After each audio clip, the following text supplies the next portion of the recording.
Hello, ladies. Welcome to our team call. It's the 15th of October. I'm just going to mute you all. And the lovely Sue has been kind enough to agree to hop on and do a call for us. So Sue and I met on the Dynasty Transformed, our larger Dynasty page, and we were talking quite a lot about mindset.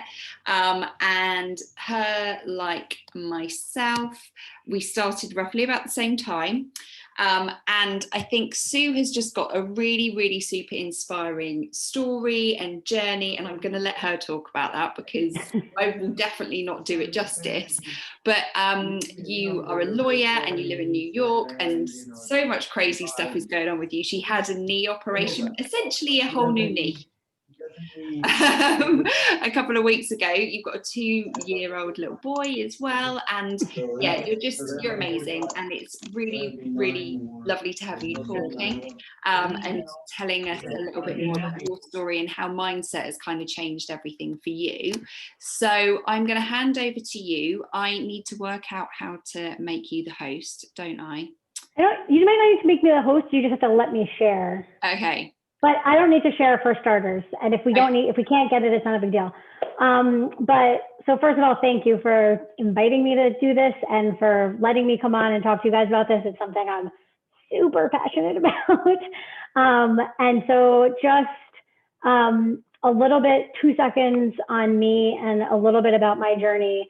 Like Hannah said, I am a full-time working mom in New York. I am a vice president and I run mergers and acquisitions for a reinsurance company here in New York. And simultaneously, I have been a part of Beachbody for several years, but as of late, actually in July, formally launched my own company enterprise called Grow into Greatness, which is a mindset revolution, mentorship, and coaching enterprise that supports its members and clients in undergoing what I call mindset revolutions to fully transform their perspective of self-worth and really level up their lives in the personal, professional, whatever you want to do it, whatever area you would like to level up in. And it was born out of the fact that through my fitness journey and through my focus with Beachbody, I completely revolutionized how I talk to myself, how I feel about myself, and how I show up every single day for myself and for my family and my friends and my job. And through my health and fitness journey, I have been able to completely rewire my mind. And so just as a baseline to let you guys know, I was born with stage 4 cancer. I am the only documented case in history of the cancer that I was born with, and the magnitude and severity of the case. I grew up with any number of health issues, including that I wore diapers every day because I didn't have control over my body. I did enemas every day. I was in and out of hospitals. And yet I did everything I was supposed to do, right? I played sports. I went to an Ivy League college. I went to one of the top law schools in the country. I got a big corporate legal job after I graduated, worked 100 hours a week, right? The whole 9 yards. But the reality was this, I grew up very angry. I grew up very angry, and I didn't recognize it, honestly, until I was close to 30 years old, that the reality of living with these health conditions and being silent about them had warped my brain into feeling ashamed about who I was and my body. And when I was 26, it was the first time I said out loud that I was a cancer survivor.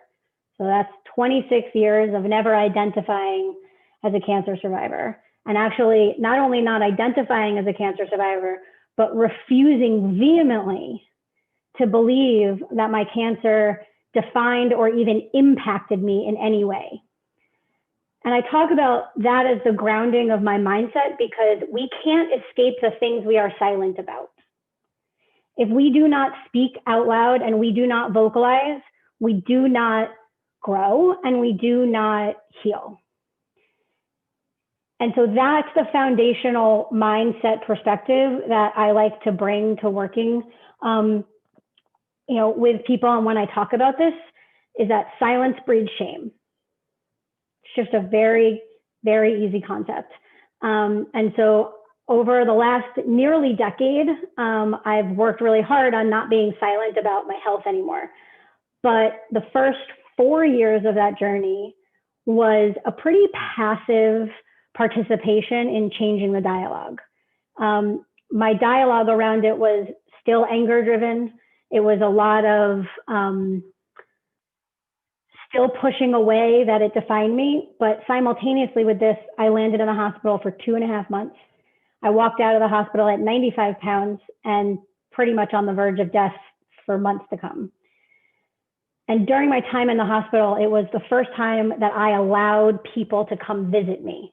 I had never before allowed anybody to come visit. But in this new era of not being silent, I said okay to people visiting. And for 2.5 months, people showed up every day. Literally every day, every morning, every night. They brought food for my family. My family showed up in a way that I didn't expect. And the thing is I didn't recognize it then, but what I recognize now is that what that allowed me to start seeing was that being in a position of perceived weakness, which is what I felt it was, could be deemed a strength by other people. Our perception of our reality is warped because our minds are intuitively created to seek problems unless we affirmatively work on making sure that doesn't happen. And so from 26 to about 30, as I said, it was kind of this passive participation where if I had been paying attention, I probably would have had more significant growth than I had. I joined Beachbody in July of 2017, the same day my husband and I found a gestational carrier for my son. We were told I couldn't carry, which probably was one of the hardest things I've ever had to swallow. For somebody who has beaten the odds her entire life to finally lose to her health was a big undertaking. But I signed up for Beachbody the same day we signed, our carrier signed a contract. And I just made a decision. I just decided, I said, I'm not bringing my son into a dynamic where I am angry all the time. And I had a great life. I have a great husband. I'm very fortunate. I have a great family, great friends, all that stuff. But the overlay of anger and just the energy drain that the anger had was really overwhelming. And I just didn't want my son to be brought into that type of environment. So I literally just made a decision that I didn't want to be angry anymore. And I thought that was like enough, right? I was like, I'm strong-willed. Sure, this is just gonna fix, no problem. 6 months later, 80-Day Obsession came out. And I was still in this place where, we were getting to the second trimester and the whole process was really weighing on me in ways that I hadn't anticipated. And I said, okay, here's what I'm gonna do. I'm making a second decision. And the second decision is not just that I don't want to be angry. It's not that I want something negative. I don't want to get rid of a negative. I want to embrace a positive. And so what I decided was I want to embrace who I am, like at my fundamental core. And so I decided to celebrate intensity. I'm an intense human being. You can probably tell that pretty easily. I was always defined as intense, but it was always equated with the anger, right? And so I said, I don't want to be angry, but I also know that my intensity is a positive and powerful character trait that I can't really get rid of, first of all, and it can be used for good. And so for 90 days, so the 80-Day Obsession program, I hashtagged my entire journey, hashtag celebrate intensity. So every single day I was reminding myself simply by sharing my journey and simply by literally just having a phrase attached to my showing up, that I was honoring my core. From there, rocket ship of development. And I talk about this first because first it was my first mindset revolution, the idea of really embracing your core character in a positive way despite external forces, because one, it shows how simple this process can be to shift. It was literally a hashtag, guys. I just put a hashtag on a picture for 90 days. And by the end of the 90 days, I was like, oh my goodness. First of all, not only do I feel empowered by this in a positive way, but the feedback I'm finally getting about my intensity is so positive. And what I learned in that moment and what has really stuck with me, and now that I've done a lot more research and education around mindset, is that our minds want to be right. So when you tell yourself that you can't, or you tell yourself, I'm not good enough or I'm not worthy enough, your brain will seek opportunity to reinforce that truth. It is our natural human condition. We want to be right. So why are we telling ourselves the negative when we have the opportunity to tell ourselves the positive and prove ourselves right? You're going to prove yourself right no matter what. So you have the choice as to what you want your desired truth to be. Now, I know a lot of people talk about mindset in the sense of affirmations and journaling and things like that, personal development. I did none of that. Affirmations to me seemed bullshit, sorry. Journaling to me was too personal. I didn't want to, writing to me has a sense of permanency and I wasn't ready for that yet. And personal development books at the time, I didn't connect with as much. And I thought my mindset is just too different and I didn't believe in the power of mindset. So for me, I needed a proof of the power of the mindset. And that's sort of where I was grounded in this concept of the celebrate intensity. What I learned was twofold. One, our minds will always seek to prove itself true. Number one. Number two, the thing that I said before, human beings are evolutionarily programmed to survive. That's it. Our brains, their sole function is to keep us alive. Our brains aren't here to make us feel good. It's to literally keep us alive, to pump oxygen through our bodies and to problem solve. In our hunter and gatherer days, if there was a rustle in the bush, that shit could kill us, right? So our brain had to process millions of pieces of information and decide what's important, right? So I'm going to use this example. I don't know if you guys have ever, if you bought a new car, right? Let's say you've always been a sedan person, but all of a sudden you decided I'm going to buy a truck. I want a truck. I really want a truck. So this is just a personal example. Really want one. When you buy that truck, you're going to start seeing trucks everywhere. Why? Because it's important to you. You have affirmatively decided that trucks are important to your life. They are a priority in your life. So between the millions of pieces of information that go into your synapses in your brain every single day, you get to choose what you actually focus on. You'll focus on the truck. I use that as a silly example, but the reality is that that's the grounding for what I like to talk about as value-driven goals. We're all in the health and fitness industry and people focus on goals all the time. What's your weight loss goal?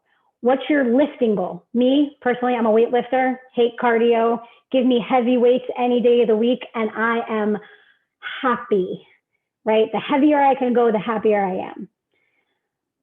But the thing is that goals provide momentary opportunities for joy, singular moments of achievement. What about the rest of the time? Right? The other thing that they do is they're all about the future. It's all about getting there. It's all about what's next. And you lose opportunity in the moment to actually be proud of what you're currently doing because you're so focused on what you haven't yet achieved. And so when you talk about the collaboration of the things that I've just been talking about, the ability to choose what to focus on, the fact that you will seek external reinforcement of what you believe to be true, and the inverse of goal driven is aspirational driven in my mind. And you don't have to give up the goal, but if you're grounded in the idea of value and aspiration, you are grounded in an opportunity to seek pride every day. Here's an example that's very applicable to what you guys are all doing with your clients. Somebody's got a weight loss goal. Congratulations, you want to lose 10 pounds. Okay, you've lost it. So you get on the scale and you've lost 10 pounds and you're super happy with yourself. Your immediate thought is one of two things. I'm never going to be able to sustain this, or what's next? Both of those steal everlasting pride, because what you've just said to yourself is, that goal I've achieved is not enough. So let's talk about what this might look like in a value-driven aspirational lens. Okay, you sit and you talk to your client and you say, what do you want? I want to lose weight. Okay, why? Why? Why do you want to lose weight? I want to feel better. What is better? Better is subjective. What does better mean to you? I want to lose weight because I want to be able to run around with my kids. Great. What is the driving force between you wanting to be there for your children? The value of family, the priority you place on family. And so every single day when you wake up and you say, I have a goal of losing 10 pounds, but today I'm showing up for the value that I hold related to my family by treating my body well, instant pride. You're honoring your beliefs. And in the race between goals, temporary goals, and foundational beliefs, in the long term, foundational beliefs will always win. If you like ice cream, you could go 30 days without eating ice cream. Congratulations, I've done it and it sucks. But let me tell you, I eat ice cream almost every day now. Why? Because I like it. Because long-term foundational desire is always going to win out over momentary impulse. It just is.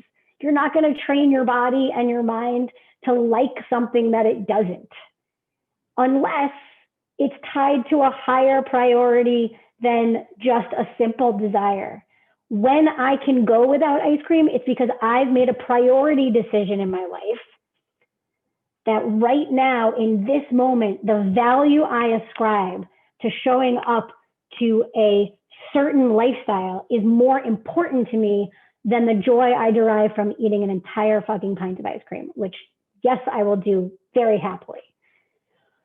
And I think, at least for me, what this kind of reframing has done is it stopped the punishment cycle. It stopped you've fallen off the wagon. There's no wagon, guys. There's no plan. There's no wagon. There's no one path. If you can show up every single day and say, I am honoring myself and my characteristics. So for me, I'm honoring intensity in a positive way every day. Hannah will attest to this. Every day, I can honor that, and I can progress my aspiration. I can progress towards my aspiration. Man, I have so many opportunities for pride and joy. It's just not even funny. I never have to look to the future to be proud. And one thing that I actually have learned recently is I used to say, I stopped celebrating finishing a program with Beachbody. I just stopped celebrating it because it's easy. I'm sorry, it's not that hard to dedicate 30 days of your life to showing up for 30 minutes a day. At least for me, it's not. Fitness is not hard. I stopped celebrating it. And then you know what happened? I lost opportunity to be proud of the fact, not that I finished a program, but that I was honoring my value of health so that I could honor my value of family. And I think what happens to a lot of people in this business when we get into program after program after program is we actually lose sight of the fact that just showing up sometimes is really powerful. Like really powerful. Like I have a broken leg situation happening and I took 2 weeks off from working out because I wasn't allowed to leave the bed. And I was miserable. I was not in a good headspace. I was very down on myself. And so I just decided, I was like, I'm going to do something. It's not going to look like a normal workout, right?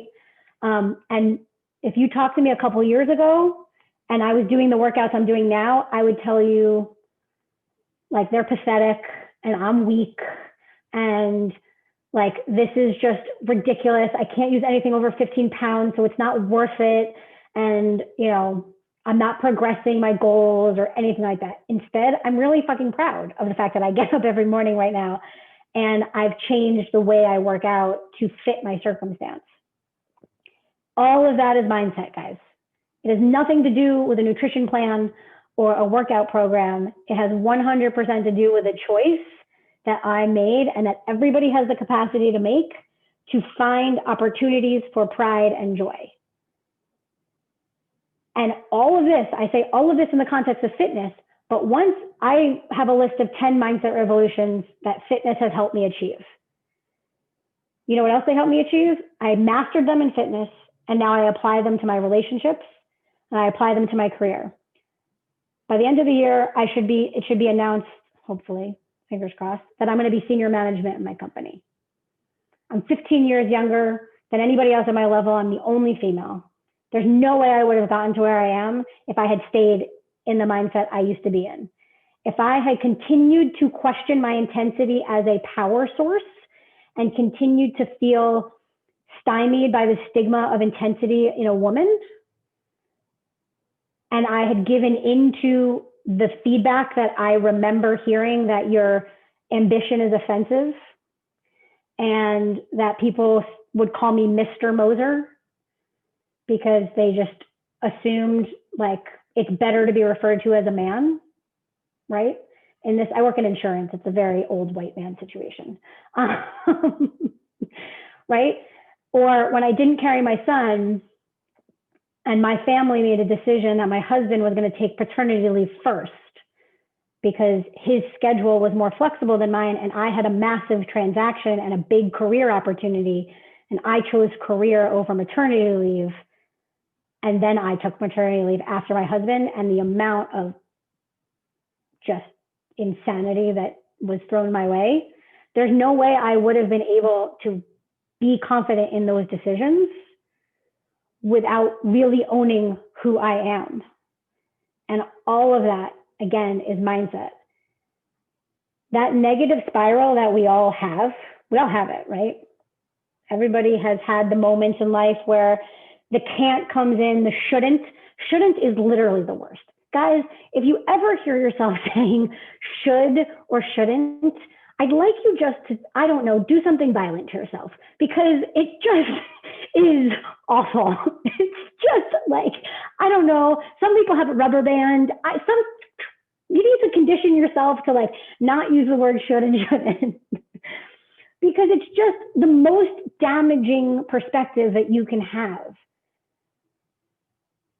I should do exactly what I'm doing. When I launched Grow into Greatness, I had all the doubt in the world. I was bred to be a lawyer. I'm supposed to be a lawyer. I love being a lawyer. It's super fun, right?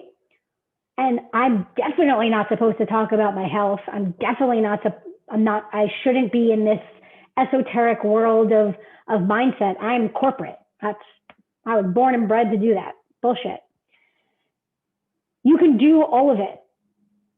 All of it. You can do all of it. I can strive to be CEO of a company and have my own enterprise.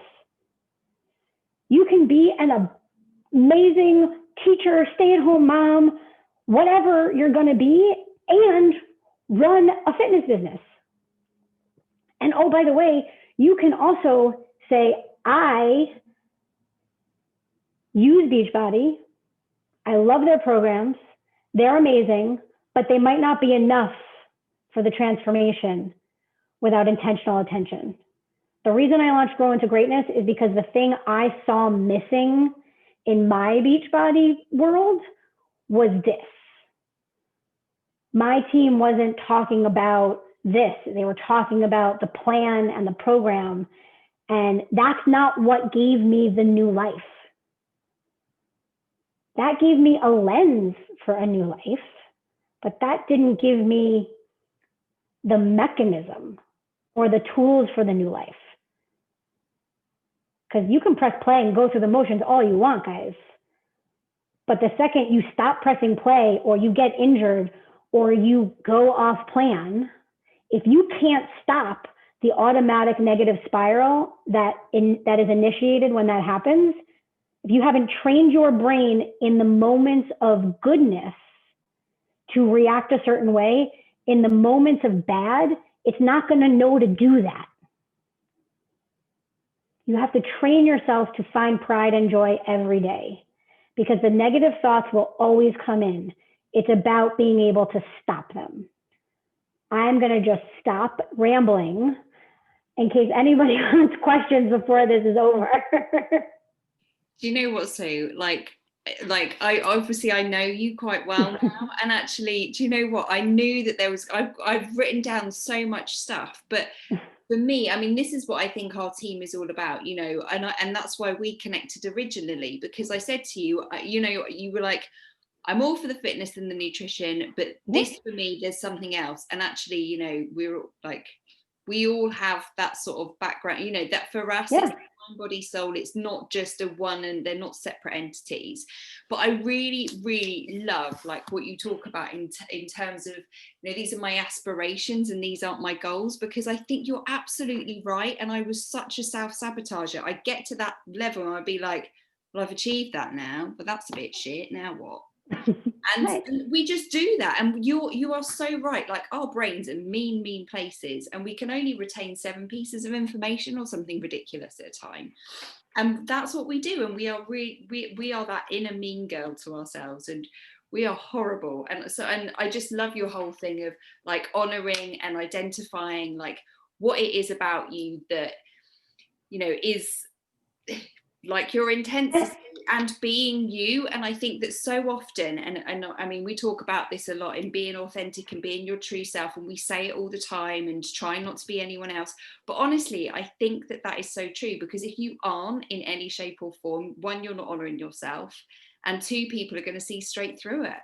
So you have to be you. You have to be your authentic self. You have to. It has to be right. It has to be intentional. What I think for me, the groundbreaker was actually believing in the power of mindset. So very, very quickly, I want to do a very quick exercise with you guys, because this is what helped me understand the power of mindset. Take 2 seconds, and when I say, what is wrong in your life right now? Can you think of 3 to 5 things that's wrong in your life right now? Okay. Now, think about what the immediate feeling you get when you express those stressors is. Everybody get it? Got it? You have what's wrong and how you feel about it. Okay. Can you name 3 things you're grateful for right now? How do you feel when you focus on what you're grateful for? Right. That's the power of mindset, guys. You think one thing and it elicits a certain feeling. It's really simple, right? It's obviously there's complexities and layers to this, but what it boils down to is a choice to focus. And it is not sunshine and fucking rainbows all the time, obviously. It's about how you confront the moments when it's not. Again, train your brain in the best of times so that you don't have to focus on it in the worst of times. So that's I've got a question for you, and then I will let the others have, because we've only got 6 minutes. So one of the things is, like, I had a terrible September. Like, my mindset was all over the shop, and so, you know, I've got all these different tools that I put in my arsenal, and I'm even crap, and I'm like, do you know what? Yeah, I'm not doing any of it, and I go into this self-destruct mode and into this spiral. And one of the things that I love is that I take my hands, and I will literally go like, right, 10 things that I'm grateful for. And I will literally do that until I've closed. And I often do it when I'm driving, because I'm holding the steering wheel, right? Like, what do you do, especially like you've just had knee surgery, you were going to be training, you know, training for classic. What do you do? So first of all, I'd actually challenge you to do the opposite. Go in to out instead of out to in when you do that. That's just a visual for your brain to be more abundant as opposed to closed in when you're talking about gratitude. So what I had done with the surgery was I did focus on gratitude. I said, I'm super grateful that this is happening now. My husband and I are both working from home. He can take care of me. I'm super grateful that my family is here and can help me take care of my son. That didn't work for very long, I have to tell you. It worked for about a week. And like I said, I went into a pretty bad headspace. So here's what I did. I talked about it. I went on my stories and I was like, this fucking sucks, everybody. Here's what I'm going to do about it. And I literally, and I shared this on my stories, I said, I am deciding that tomorrow, no more. Right? Tomorrow is new mentality, and I'm going to start a new morning routine, because my plan was to start a journaling morning routine while I couldn't work out, but then I wanted to vomit. So I didn't do that. Because here's the thing. Once you know who you are, you know how to get out of it, Hannah, right? I know who I am. I know what in life makes my mind happy because I've put the work in. And so I knew that even if the workout wasn't going to be the best, getting off my ass and working out was going to do that. I also knew that doing dishes, like contributing to my household, because I felt so guilty, just finding anything to say, this is temporary, right? That's a mindset thing for me that's really important. Just reminding yourself, your current reality is only permanent if it's your desired reality. Your desired reality is a single decision away. Your current reality is always temporary if it does not reflect your desired reality. You just have to decide that the status quo isn't worth your energy. Does that make sense? I only have 3 minutes, but any other questions? Yes. And I'm always happy to talk about other things. And you know what? I'm sure that, Sue, you'd be more happy if people have got questions, yes. like less than, you know, then you'll take them in your inbox. But anyone got any questions? I just want to say I loved it, and you actually made me tear up a bit. And I was like, oh, but I let it be. But thank you. It's nice to balance the powerful emotion stuff with that's bullshit. I love that. I love that. I love it. I love your honesty and your authenticity. It's fab. Thank you. Great. Guys, thank you so much for giving me this space. And like Hannah said, if you guys have questions or you're working through something, you know, I'm here, and different approaches are going to work for different people, right? Like I said, affirmations and journaling and personal development didn't work for me in the beginning. I do some of that now because I'm in a place where I understand the utility of it. And so I'm more open to utilizing that tool. But I caution you and I challenge you with your own challengers in your own journey and your challenger's journey. Don't try and fit them into the way other people are taking their journey.